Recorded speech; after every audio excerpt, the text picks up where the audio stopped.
Good morning students. आज हम लोग क्लास 10th के नए टॉपिक्स यानी नए लेसन 4 के बारे में हम लोग पढ़ेंगे, जो कि है द्विघात समीकरण यानी क्वाड्रेटिक इक्वेशंस। ठीक है, तो आज हम लोग सीखेंगे कि क्वाड्रेटिक इक्वेशंस है क्या, और उससे रिलेटेड कुछ सवालों को हम लोग सॉल्व करेंगे कि क्वाड्रेटिक इक्वेशंस में किस चीज़ का प्रयोग किया जाता है। और सबसे इम्पॉर्टेंट चीज़, आज हम लोग सीखेंगे कि क्वाड्रेटिक इक्वेशंस में अगर कोई द्विघात समीकरण दिया जाए और अगर उसका गुणनखंड नहीं होता है तो हम उसे किस प्रकार से गुणनखंड कर सकते हैं, यानी उसके लिए हम किस नियम का प्रयोग करते हैं। ठीक है, तो चलिए हम लोग पहले सीखते हैं द्विघात समीकरण है क्या। ठीक है, तो देखिए द्विघात समीकरण, देखिए इसका अगर हम आप नाम अगर देखें, नाम से ही पता चलता है कि वैसा समीकरण, देखिए लिखा गया है द्विघात समीकरण।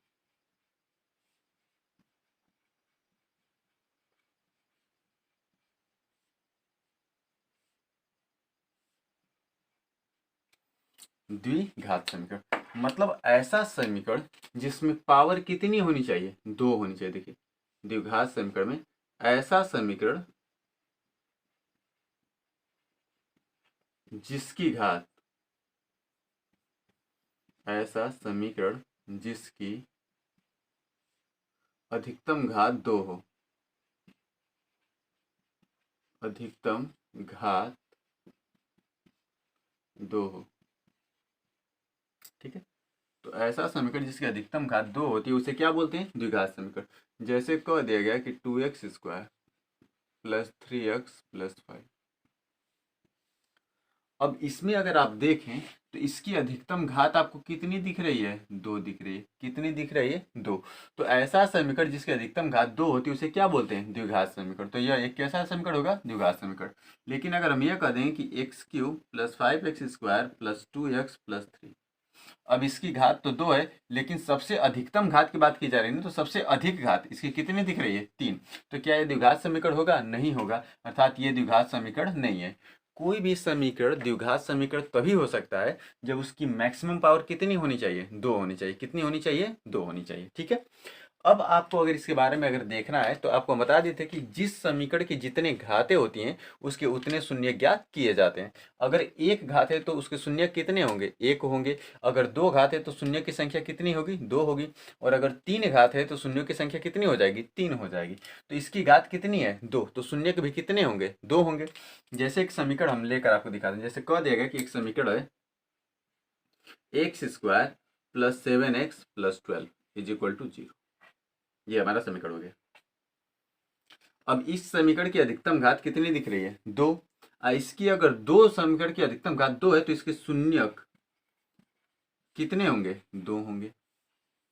होंगे। शून्य ज्ञात कैसे कहते हैं कि दिए गए समीकरण को हम गुणनखंड करके, तो इसका अगर गुणनखंड करेंगे तो x² plus 7x plus 12 is equal to 0। अब हमें सात को ऐसा तोड़ना है कि जोड़ें या घटाएं तो सात आए, लेकिन गुणा करें तो कितना आ जाए, 12। तो सात को हम लिख सकते हैं कि 4 प्लस 3, क्योंकि 4 में 3 जोड़ेंगे तो 7 और 4 में 3 को गुणा कर देंगे तो 12। यानी ये लिख सकते हैं कि x² प्लस 7 को 4 plus 3x plus 12 is equal to 0।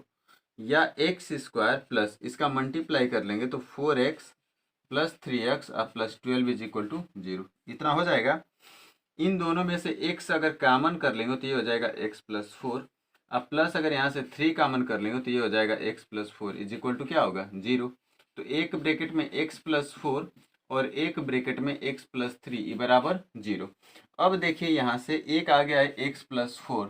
अगर x प्लस 4 बराबर 0 तो x का मान -4। और दूसरा है कि x प्लस 3 बराबर 0, यहाँ से पक्षांतर कर देंगे तो x का मान -3। निकल गया कि नहीं बाबू। तो जब भी किसी समीकरण में अगर हमें शून्य की संख्या बतानी हो तो सिंपल देखते हैं कि उस समीकरण की अधिकतम घात कितनी है। अगर दो है तो उसके शून्य दो, तीन है तो तीन, चार है तो चार। यहाँ पर अधिकतम घात कितनी थी, दो, तो शून्य कितने निकलेंगे, दो। तो एक चीज याद रखिएगा कि द्विघात समीकरण की अगर शून्य की बात करेगा तो सिंपल कोई भी द्विघात समीकरण हो तो उसके शून्य की संख्या कितनी होगी, दो हो जाएगी। ठीक है, तो इसका तो गुणनखंड हो रहा था तो हमने आसानी से गुणनखंड करके मान ज्ञात कर लिया। ठीक है, लेकिन अगर मान लीजिए कोई समीकरण दे दे जिसका गुणनखंड ही ना हो, जैसे देख लीजिए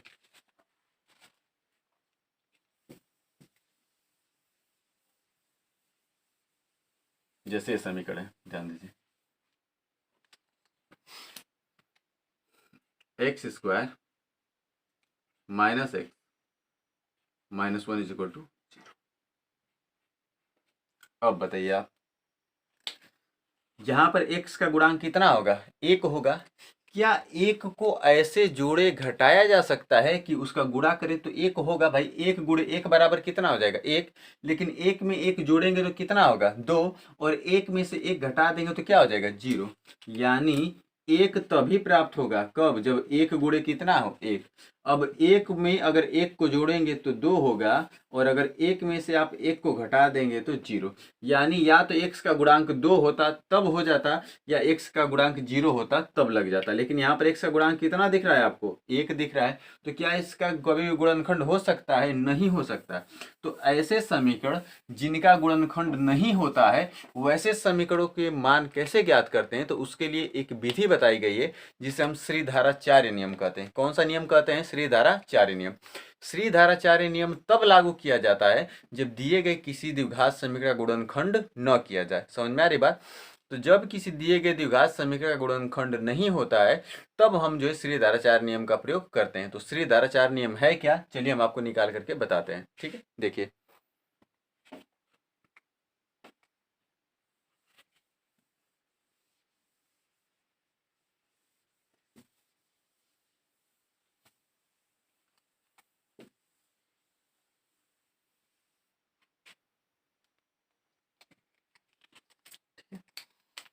अब देखिए, जैसे कब मानेंगे कि माना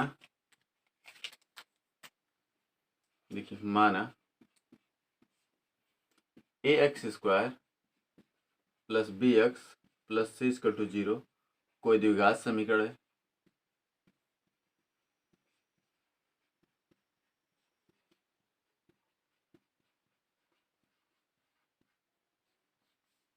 कोई क्या है? द्विघात समीकरण है।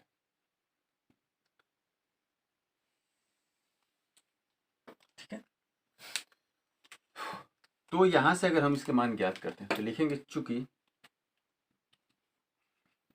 ए X square plus B X plus C equal to क्या है? 0। तो इसको ऐसे भी लिख सकते हैं कि A X square plus B X, ये बराबर प्लस से जाएगा तो माइनस ही हो जाएगा। यानी ए से अगर भाग दे देते हैं, लिखेंगे कि ए से भाग देने पर, अगर ए से अगर हम भाग इसमें अगर दे देंगे तो समीकरण निकल जाएगा एक्स स्क्वायर, ये हो जाएगा plus B by A X, और ये बराबर माइनस सी बाई ए। कितना हो जाएगा? इसे समीकरण नंबर क्या मान लेंगे? 1। अब इसे पूर्ण वर्ग बनाने के लिए जो x का गुणांक होता है उसका आधा करके वर्ग करके क्या करते हैं? जोड़ देते हैं। देखिए, पूर्ण वर्ग बनाने के लिए ये कंडीशन याद होनी चाहिए आपको। पूर्ण वर्ग के लिए, किसके लिए? पूर्ण वर्ग। पूर्ण वर्ग के लिए ये सब नियम है। पूर्ण वर्ग कैसे बनाते हैं? तो पूर्ण वर्ग के लिए दिए गए समीकरण में x का गुणांक, किसका गुणांक? x का गुणांक, आप बटे में 2 इंटू अंडर रूट में एक्स स्क्वायर का गुणांक,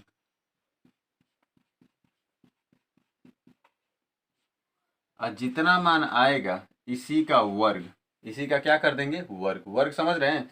यानी इसी का स्क्वायर कर देंगे और वर्ग करके दोनों पक्षों में जोड़ लेते हैं। दोनों पक्षों में जोड़ते हैं।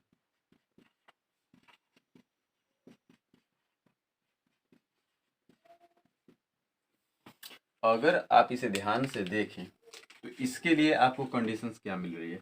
एक्स का गुणांक आपको कितना दिख रहा है यहाँ पर?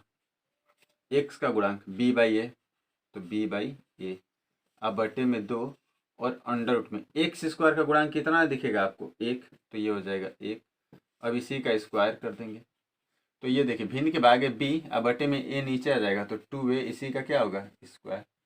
यानी लिख सकते हैं कि बी स्क्वायर बटे में 4a का स्क्वायर। यानी बी स्क्वायर बटे में 4a का स्क्वायर ही दोनों समीकरण में दोनों पक्षों में क्या करेंगे? जोड़ेंगे। तो लिखेंगे कि बी स्क्वायर बटे में 4a स्क्वायर दोनों पक्षों में जोड़ने पर, क्या करने पर? जोड़ने पर। अब दोनों पक्षों में अगर B square upon 4a square अगर जोड़ेंगे तो समीकरण निकल जाएगा X square plus B by A X plus B square upon 4a का स्क्वायर। और इधर हो जाएगा -c/a, और इधर भी जोड़ लेंगे b² / 4a का स्क्वायर। एक समान राशि को किसी समीकरण के दोनों पक्षों में जोड़ने पर समीकरण के मान में कोई परिवर्तन नहीं होता है। तो ये हमारा मान इतना हो गया। अब इसको हम लिखेंगे, क्या लिख सकते हैं इसको हम कि x²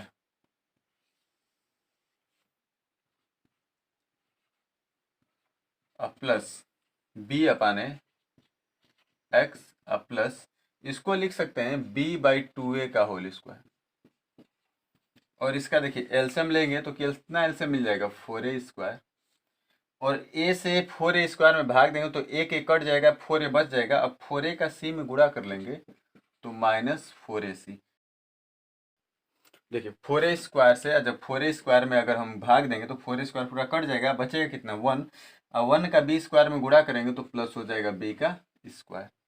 अब देखिए ये फार्मूला हो जाता है x, देखिए यहाँ पर साइन को देखना है, ये प्लस में रहेगा तो यहाँ प्लस लगा देंगे, अगर x का गुणांक माइनस में रहेगा तो माइनस कर देंगे, और जो भी स्क्वायर रहेगा उसको रख लेंगे। देखिए b/2a का स्क्वायर है ना, तो सीधे रख लीजिए b/2a, और इस पूरे का क्या कर दीजिए होल स्क्वायर।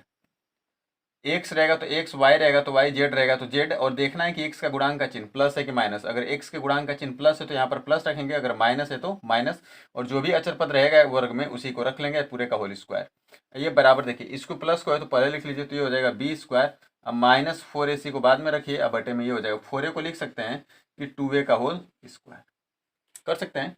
आप जानते हैं कि इधर से अगर स्क्वायर हटा देंगे तो हो जाएगा x प्लस b/2a, तो यहाँ से स्क्वायर हटाएंगे तो इधर क्या लग जाएगी कौड़ी, तो ये हो जाएगा b² - 4ac। अब बटे में ये हो गया 2a का स्क्वायर हो जाएगा, यानी x प्लस b/2a ये बराबर हो गया।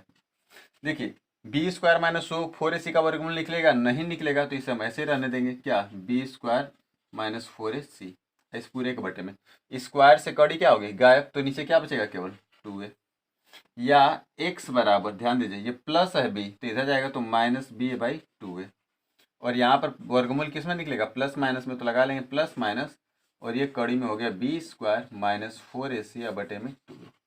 अब ये भी 2a ये भी 2a, और जब हर बराबर हो तो अंश को जोड़ लेते हैं, तो ये 2a बाहर हो गया, तो बचा क्या -b, और ये हो गया प्लस माइनस, और ये हो गया अंडर रूट में b का स्क्वायर -4ac। ये मान किसका निकल गया x का।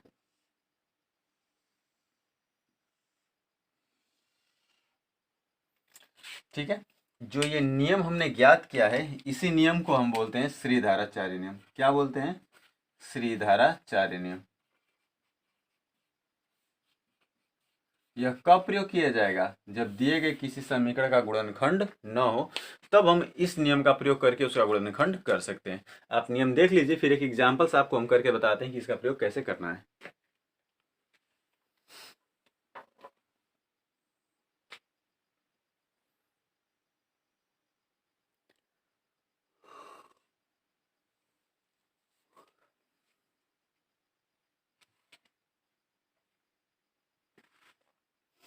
चलिए इसको एरस कर देते हैं।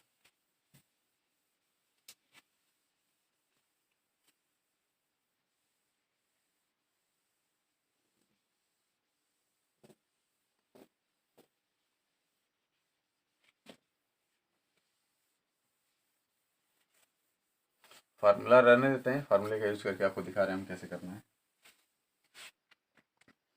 जैसे जो समीकरण हम लिखे थे, क्या लिखे थे? x² - x - 1 ये 0 का गुणनखंड कीजिए।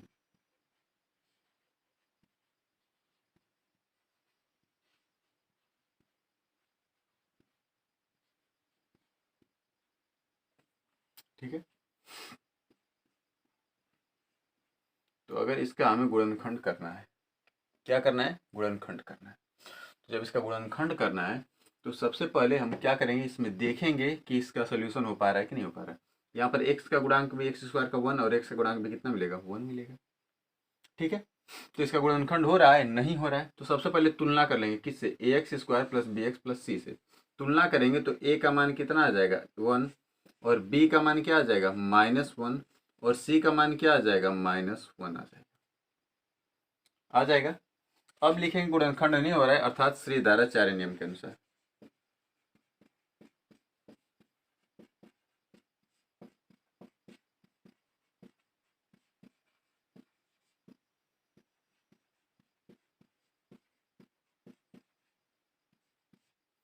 श्रीधराचार्य नियम के अनुसार अगर हम इसको सॉल्व करेंगे तो सॉल्यूशन क्या निकल जाएगा, x is equal to minus B plus minus कड़ी में आपका क्या निकला था, बी स्क्वायर माइनस 4ac बटे में 2।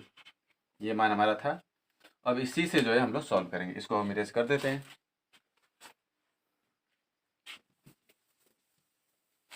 अब देखिए यहाँ से अगर मान आप रखेंगे तो x बराबर आपके देखिए क्या मान ज्ञात होंगे, x बराबर माइनस बी, बी का मान -1, तो माइनस माइनस क्या हो जाएगा +1, ये हो जाएगा +1 कड़ी में बी स्क्वायर यानी -1, तो -1 का स्क्वायर -4 इंटू ए का मान 1 और इंटू सी का मान -1 अब बटे में 2 इंटू ए का मान 1, या x इज इक्वल टू 1 अब प्लस माइनस कड़ी में -1 का वर्ग करेंगे तो +1, ये माइनस ये भी माइनस, तो माइनस का माइनस गुणा करेंगे तो प्लस, 4 का 1 में गुणा करेंगे तो 4, और इस पूरे के बटे में 2 का 1 में गुणा कर लेंगे तो 2 हो जाएगा।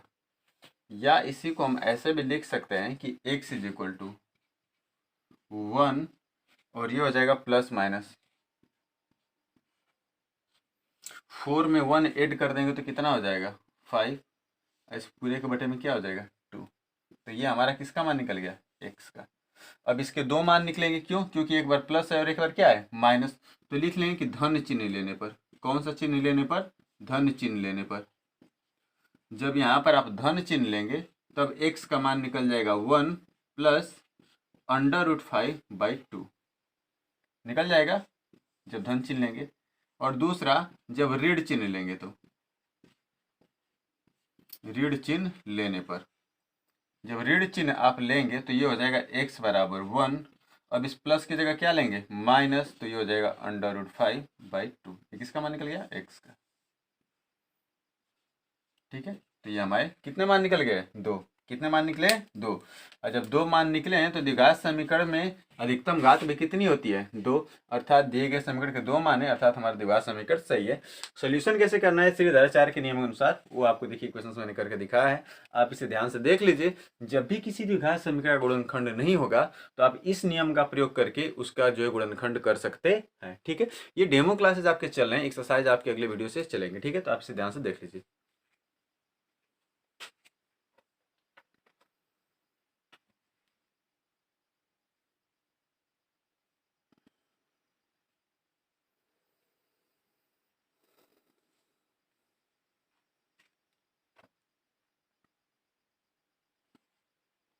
चलिए हम इसको एरेज कर देते हैं।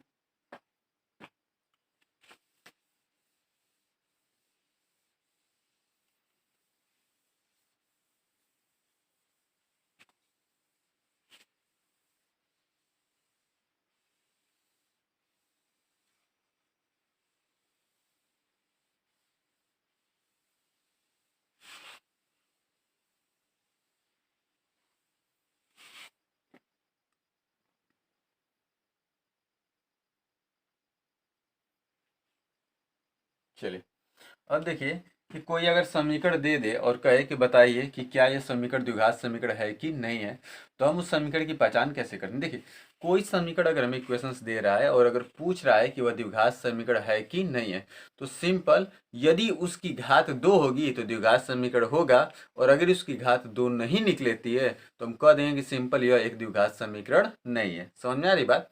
जैसे अगर हम कह दें आपको कि एक समीकरण दे देते हैं, जैसे मान लीजिए कि लिख दिया जाए कि x+1 का होल स्क्वायर, देखिए जैसे हम लिख दें कि x+1 का होल स्क्वायर, और इधर कर देते हैं कि 2x+1 या x+3। हमें ज्ञात करना है द्विघात समीकरण है या अथवा नहीं, है या नहीं। हमें दो में से कोई एक बताना है, या तो द्विघात समीकरण होगा या फिर द्विघात समीकरण नहीं होगा। तो पहले से अगर हमें सॉल्व करना है तो इसको हम सॉल्व कैसे करेंगे, देखेंगे पर इसको सॉल्व करते हैं। ठीक है, देखिए क्या लिखा गया है, x+1 का होल स्क्वायर और ये बराबर 2 और ये ब्रैकेट में हो गया x+। देखिए a+b का होल स्क्वायर फार्मूला क्या होता है, a² + b² + 2ab। ये बराबर 2 का x में गुणा कर लेंगे तो 2x प्लस 2 त्याई 6, या इसी को हम लिख सकते हैं कि x² + 1 + 2x और ये बराबर इधर देखिए 2x + 6।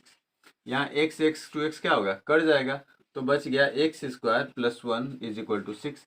इधर लेकर आएंगे तो x² + 1 और ये आएगा तो -6 = 0। -6 में से 1 सब्सट्रैक्ट कर देंगे तो x² - 5 = 0।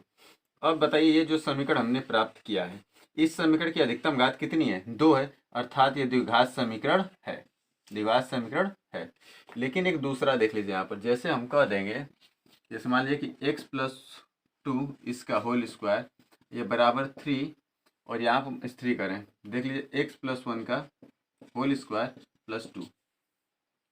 अब बता रहे हैं कि क्या ये भी द्विघात समीकरण है कि नहीं है। तो पहले हम द्विघात समीकरण है या नहीं अथवा तोड़ने के लिए जांच करने के लिए तोड़ लेंगे। तो देखिए ये भी a+b का होल स्क्वायर है, तो a+b का होल स्क्वायर क्या होता है, a² + b² यानी 2 का वर्ग 4 अब +2ab मतलब 4x ये बराबर a+b का होल स्क्वायर यानी x² 1 का स्क्वायर 1 अब +2x अब प्लस कितना हो जाएगा 2। अब यहाँ से x² से x² क्या होगा, कट जाएगा, तो यहाँ पर हो गया 4x अब प्लस कितना हो गया 4 और ये बराबर यहाँ पर देखिए 2x अब +2 और 1 मिलकर कितना हो जाएगा 3। अब देखिए ये हो गया 4x, ये इधर आएगा तो -2x, ये देखिए +4 और ये इधर आएगा तो -3 = क्या हो गया 0। 4x में से 2x निकल गया तो कितना बचा 2x और 4 में से 3 निकल गया तो 1, ये बराबर 0। अब बताइए इस समीकरण में क्या x की अधिकतम घात 2 है, नहीं है ना, तो कहेंगे कि यह द्विघात समीकरण हमारा नहीं है। समझ में आ रही बात।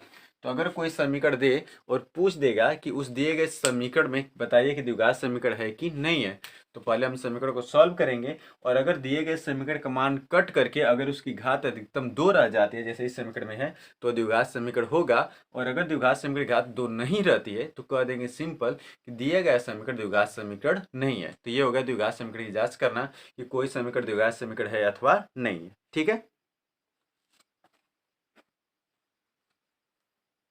चलिए देख लीजिए।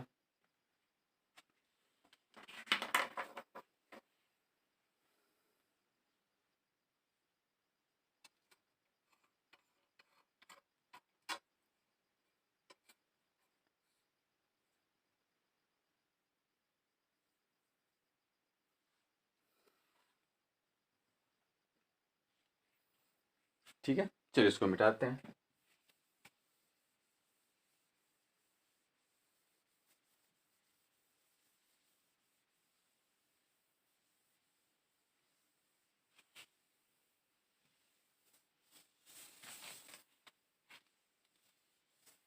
ठीक है, देखिए एक और चीज़ आपको हम एक और फार्मूला आपको हम बताते हैं द्विघात समीकरण के लिए। क्या करना है आपको कि द्विघात समीकरण एक और टॉपिक पूछा जाता है, वो है विविक्तर। वो है क्या है, विविक्तर।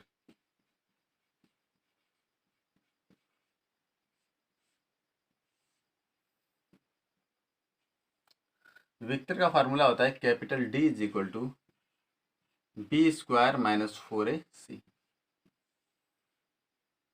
ठीक है, ये दिए गए समीकरण की जांच करने के लिए कि उनके मूल कैसे होंगे, जब मूलों की वास्तविकता को जांच किया जाता है या मूलों की प्रकृति के लिए इसका हम प्रयोग करते हैं। ठीक है, इसका प्रयोग किस लिए किया जाता है, तो मूलों की प्रकृति को जांच करने के लिए।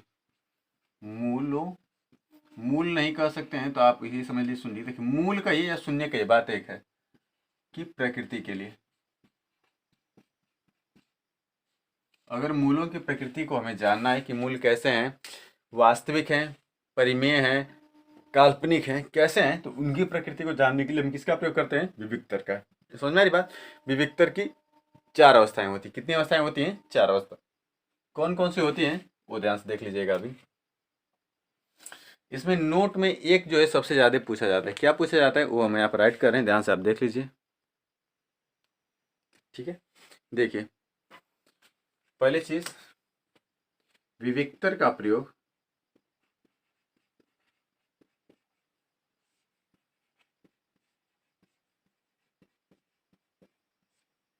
द्विघात समीकरण में, कहाँ किया जाएगा? द्विघात समीकरण में मूलों की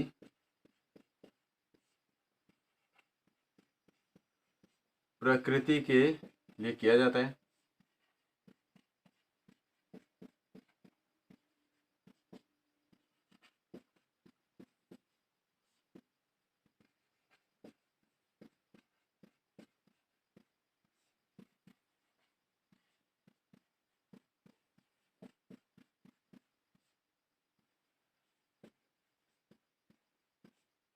ठीक है, ये चीज आपको सबसे पहले याद होना चाहिए कि विविक्तर का प्रयोग द्विघात समीकरण में मूलों की प्रकृति की जांच करने के लिए किया जाता है।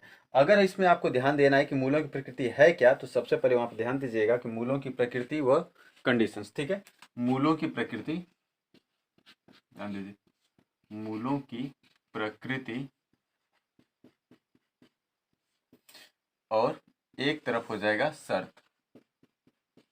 मूलों की प्रकृति और क्या हो गया? शर्त हो गया। ठीक है, कंडीशंस हो गई और मूलों की प्रकृति के बारे में हो गया। ठीक है, कि कैसे हम जांच करते हैं। तो ध्यान से देखिए, अगर आप इसको अगर अच्छे से समझ लेंगे तो कोई दिक्कत नहीं होगा आपको। ठीक है, तो देखिए, मूलों की प्रकृति के लिए अगर मूल की संख्या को पूछा जाएगा, ठीक है, क्या पूछा जाएगा? मूलों की संख्या के बारे में। अगर कह देगा कि मूलों की संख्या, जैसे मान लीजिए कि अगर वास्तविक है, मूलों की संख्या कैसी है? वास्तविक है। ध्यान से देखिए, अगर मूलों कहेगा कि मूल, अगर इसके दो भिन्न मूल वास्तविक है, जैसे मान लीजिए यहाँ पर लिख देते हैं हम, अगर मूल वास्तविक हो, मूल कैसे हो? वास्तविक।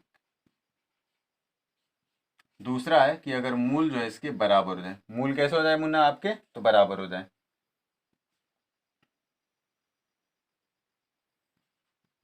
बराबर, इसको थोड़ा सा आगे बढ़ा लेते हैं। देखिए, ये मूल वास्तविक होंगे और मूल जो होंगे वो भिन्न भिन्न होंगे, अलग अलग। इसके मूल क्या होंगे? बराबर होंगे, और जो इनके मूल होंगे वह एक होंगे। ठीक है, मूल बराबर व वास्तविक होंगे, वास्तविक, ध्यान दीजिएगा। और एक होगा कि मूल काल्पनिक होंगे। मूल कैसे होंगे? काल्पनिक होंगे। ये तीन कंडीशन है। तीनों कंडीशन को ध्यान से देखिए। कब? इसकी कंडीशन शर्त आपको दी जाएगी, अगर विविक्तर का मान, अगर विविक्तर का मान, अगर बी स्क्वायर माइनस 4ac, इसका जो मान है अगर वह जीरो से बड़ा हो जाए, जीरो से क्या हो जाए? बड़ा। तो जब जीरो से बड़ा होगा तो उसके मूल कैसे होंगे? वास्तविक और अलग अलग होंगे। जब विविक्तर यानी बी स्क्वायर माइनस 4ac का मान अगर ये बराबर क्या हो जाए? जीरो हो जाए, तो उसके मूल बराबर होंगे और वास्तविक होंगे।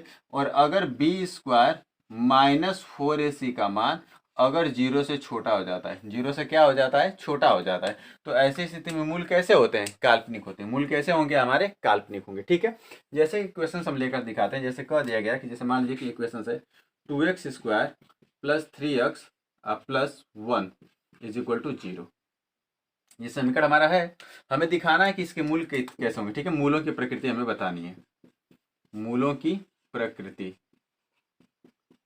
अगर हमें मूलों की प्रकृति ज्ञात करनी है तो सबसे पहला काम, इसकी तुलना कर लीजिए A X square plus B X plus C equal to 0 से।